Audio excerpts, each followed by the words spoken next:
Assalamualaikum warahmatullahi wabarakatuh. Dalam kesempatan presentasi ini, kita akan membahas tentang planning atau perencanaan. Sebelumnya, perkenalkan, nama saya Melsa Rahmawati. Nama saya Miswanto. Nama saya Miftahudin Nurdin. Baik, di sini saya akan menjelaskan pengertian planning atau perencanaan. Perencanaan merupakan pemilihan sekumpulan kegiatan dan pemutusan selanjutnya mengenai apa yang harus dilakukan, kapan, bagaimana, dan oleh siapa. Pengertian planning menurut 3 buku referensi. Yang pertama ada bukunya Hamid Al-Jufri yang berjudul Sistem Informasi Manajemen Pendidikan 2011 halaman 134 yang menyatakan bahwa planning atau perencanaan adalah proses penyusunan gambaran kegiatan di masa depan dalam rangka untuk mencapai perubahan atau tujuan yang telah ditetapkan.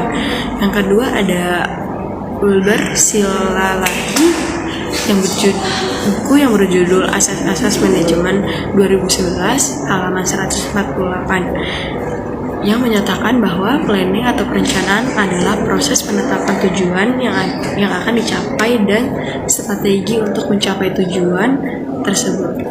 Yang ketiga ada Bintoro Djokro-Minoto dalam Husiani Usman 2008. Beliau mencatatkan bahwa planning atau perencanaan adalah sebuah proses persiapan kegiatan-kegiatan secara sistematis yang akan dilakukan untuk mencapai tujuan tertentu. Selanjutnya ada fungsi planning atau perencanaan, terciptanya efisiensi dan efektivitas pelaksanaan kegiatan perusahaan. Untuk melakukan kolerasi atas penyimpangan sedini mungkin, mengidentifikasi hambatan-hambatan yang dalam prosesnya dapat menghindari pencapaian tujuan secara tidak terarah dan terkontrol.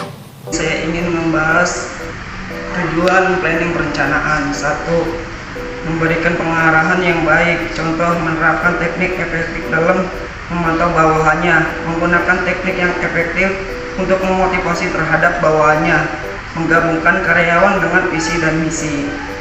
2. Mengurangi ketidakpastian. Pengurangan ketidakpastian merupakan salah satu komunikasi yang membahas mengenal strategi untuk mengurangi ketidakpastian kognitif dalam perilaku dengan pencairan informasi melalui komunikasi dengan orang lain.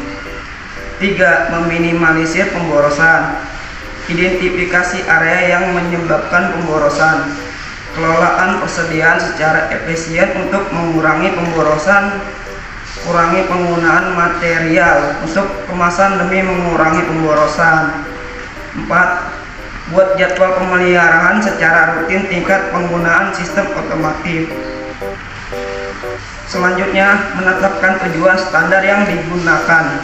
Contoh, perusahaan otomotif menetapkan tujuan standar yang digunakan dalam perusahaan tersebut.